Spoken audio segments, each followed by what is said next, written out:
Hello everyone, welcome to my channel. कैसे हैं आप सब? उम्मीद करती हूँ आप सब बहुत अच्छे होंगे। तो आज मैं कई सारे ऐसे टिप्स लेकर आई हूँ जो सर्दियों के मौसम के लिए काफ़ी हेल्पफुल टिप्स हैं। तो आप सबको बहुत ज़्यादा फ़ायदा होने वाली है इस टिप्स से। तो प्लीज़ वीडियो को पूरा देखिएगा, अच्छी लगे तो लाइक एंड शेयर कर दीजिएगा। आज का पहला टिप्स है, जब हम मार्केट से ऑयल का पैकेट लेकर आते हैं या फिर डब्बा लेकर आते हैं तो उसे दूसरे डब्बे में हम ट्रांसफ़र करके स्टोर करके रखते हैं, जिससे कि ये महीने दिन तक 2 महीने तक चल सके।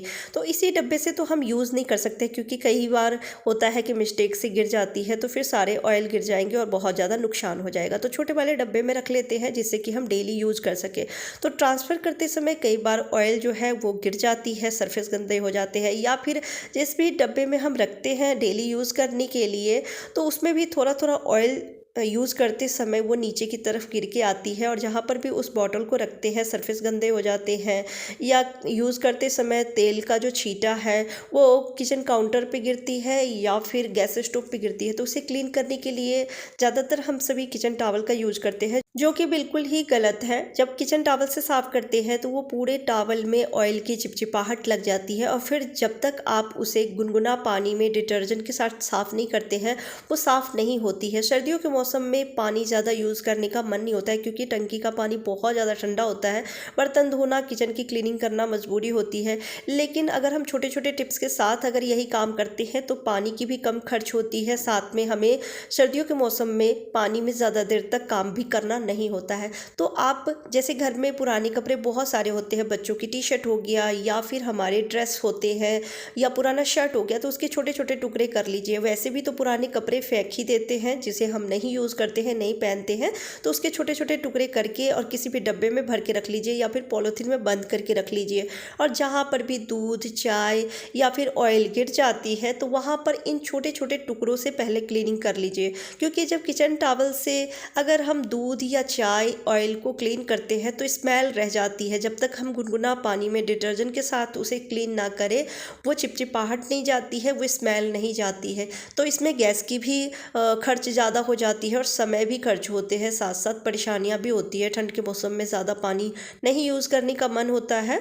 तो आप इस तरीके से पहले साफ़ कर लीजिए पुराने कपड़े से, और इसे फेंकना है तो आप यूज़ करके और ऐसे ही फेंक दीजिए।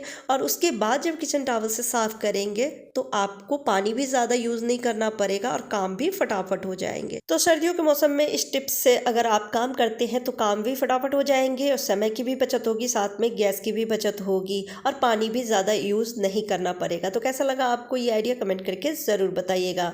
अगले टिप्स के लिए हमें चाहिए आधे चम्मच बेकिंग सोडा, यानी कि मीठा सोडा जो हम खाने में यूज़ करते हैं, और एक ढक्कन चाहिए विनेगर यानी वाइट सिरका। अगर सिरका नहीं है तो आप नींबू का जूस भी ले सकते हैं। तो 1 चम्मच नींबू का जूस आप ले सकते हैं और इन दोनों चीज़ों को मिक्स कर लेना है। इसे हम क्लीनिंग में यूज़ करेंगे।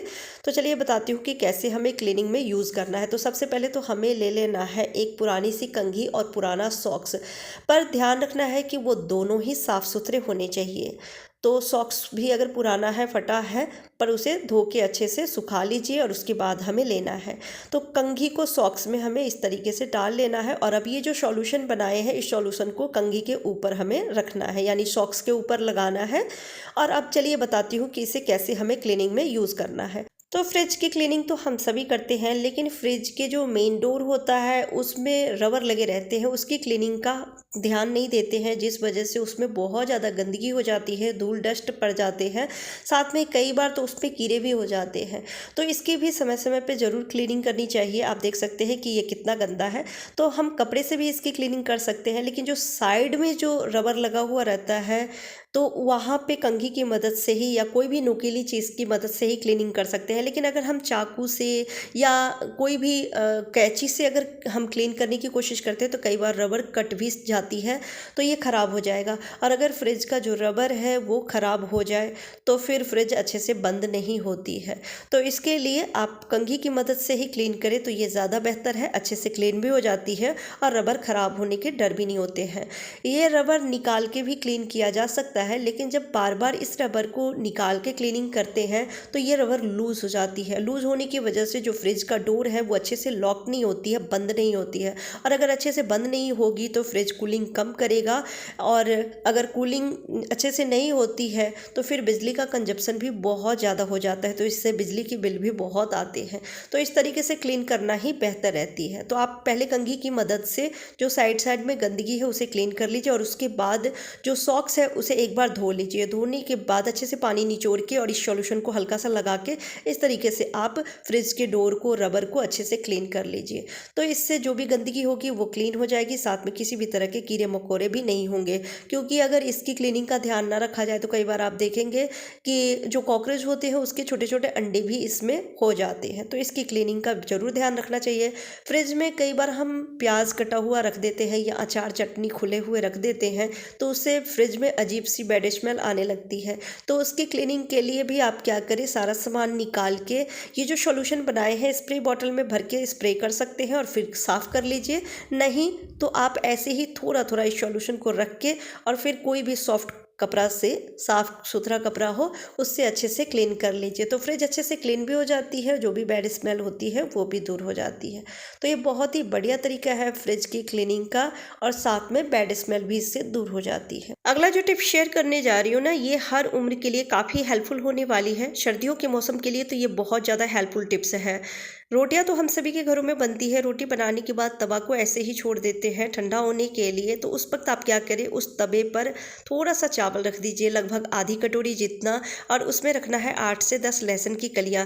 अगर तवा आपको लगे कि थोड़ी ठंडी हो गई है तो गैस ऑन करके और 1 से 2 मिनट के लिए चावल को अच्छे से भूनना है लहसुन के साथ। लहसुन की एक अच्छी सी खुशबू आने लगती है। अगर हाई फ्लेम पर भुनेंगे तो ये चावल जल जाएगी, तो इसके लिए बिल्कुल ही गैस का फ्लेम लो कर दीजिए और लो फ्लेम पर 2 से 3 मिनट के लिए चावल और लहसुन को भूनना है। जैसे ही 2 से 3 मिनट हो जाए तो गैस बंद कर दीजिए और इसमें रखना है बिल्कुल ही 1 पिंच जितना हींग। अगर आजवाइन हो तो आजवाइन भी 1 चम्मच रख सकते हैं। मेरे पास आजवाइन नहीं थी तो मैं यहाँ पे सिर्फ हींग और लहसुन ही डाली हूँ। आजवाइन डालने से बहुत ज़्यादा ये और पावरफुल हो जाती है। तो अगर आजवाइन हो तो वो भी आप 1 चम्मच ज़रूर डालिएगा, और इन सारी चीज़ों को भून के आप एक बर्तन में निकाल लीजिए, और गर्म गर्म ही इसे हमें एक सॉक्स में भर लेना है। अगर मोटे वाली सॉक्स हो यानी गर्म सॉक्स हो तो ज़्यादा बेहतर है, उसे आप रख सकते हैं। क्योंकि गर्म सॉक्स में हम जब रखते हैं ना तो ये जो चावल है ये जल्दी ठंडी नहीं होती है, और इसकी एक पोटली बना लेनी है। तो चावल को मैं गर्म सॉक्स में डाल दी हूँ और एक नॉट लगा देती हूँ। नॉट लगाने के बाद इससे सिकाई करनी है। घर में बड़े बुजुर्ग होते हैं तो उन्हें ज्वाइंट में पेन होती है, या फिर कई बार ना पुरानी जो चोट होती है, कभी लगा हुआ रहता है चोट, तो सर्दियों के मौसम में वहाँ पे दर्द शुरू हो जाती है। तो इस तरीके से पोटली बना के अगर सिकाई करेंगे तो काफ़ी राहत मिलती है, और ये बहुत जल्दी ठंडी भी नहीं होती है चावल, तो इसलिए गर्म सॉक्स में रखना ज़रूरी रहता है। कई बार घर में छोटे बच्चे हैं, उन्हें पेट में गैस बनने लगती है, तो ये जो हींग डालते हैं, जो आजवाइन डालते हैं, इससे काफ़ी राहत मिलती है। उनका जो पेट में जो दर्द होता है, जो गैस बनी रहती है, वो ठीक हो जाती है। तो इस तरीके से सिकाई कर सकते हैं। हम लेडीज़ को भी कई बार पीरियड के टाइम पे बहुत ज़्यादा पेट में दर्द होती है, तो इस तरीके से चावल की पोटली से सिकाई करेंगे तो काफ़ी राहत मिलती है। अगर बच्चों को सर्दी खांसी जुकाम हो रखी है तो आप एक बार बस चेक कर लीजिए कि ये ज़्यादा गर्म ना हो, और अगर कम गर्म हो तो उसके बाद आप उनकी छाती पर भी इससे सिकाई करेंगे तो उन्हें बहुत ज़्यादा राहत मिलेगी। अगला टिप्स है गैस सिलेंडर को लेकर। गैस सिलेंडर तो हम सभी यूज़ करते हैं, पर जो सिलेंडर गर्मी के मौसम में 1.5 महीना चलती है वो सर्दी के मौसम में कई बार 1 महीना ही चलती है, गैस खत्म हो जाती है। तो सोचते हैं कि इतनी जल्दी गैस कैसे ख़त्म हो गई, लेकिन सर्दियों में कई बार पानी भी इस पे गर्म कर लेते हैं, तो इसलिए अंदाज़ नहीं लगा पाते हैं। हमें लगता है कि गैस ख़त्म हो गई होगी, उसे हटा देते हैं, दूसरा सिलेंडर लगाते हैं। तो आप ऐसी गलती बिल्कुल भी ना करें। जब भी आपको लगे कि इस बार सिलेंडर बहुत जल्दी ख़त्म हो गई है तो आप उसे निकाल लीजिए, रेगुलेटर से हटा लीजिए, और कैप लगाने के बाद उसमें पुराना स्वेटर ज़रूर पहना दीजिए।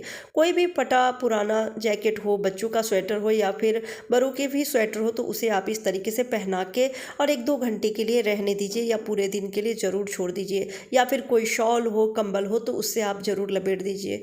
ठंड के मौसम में कई बार ना गैस नीचे तले में जाके बैठ जाती है, जम जाती है, और जिस वजह से भी गैस ऑन नहीं होती है पर हमें लगता है कि गैस ख़त्म हो गई है, सिलेंडर खाली हो गई है।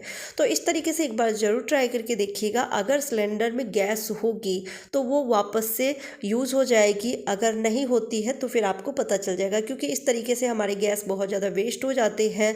हम दे देते हैं एजेंसी में और हमारे पैसे भी वेस्ट हो जाते हैं। तो एक बार इस तरीके से ज़रूर ट्राई करके देखिएगा। अगर घर में धूप आती है कहीं पर भी तो आप धूप में भी थोड़ी देर के लिए रख सकते हैं, जिससे कि जो गैस नीचे जम गई है वो ऊपर आ जाएगी और वापस से आप उसे यूज़ कर सकते हैं। तो ये बहुत ही बढ़िया तरीका है। इस तरीके से पैसे की भी बचत होगी और गैस ज़्यादा दिन चलेगा भी।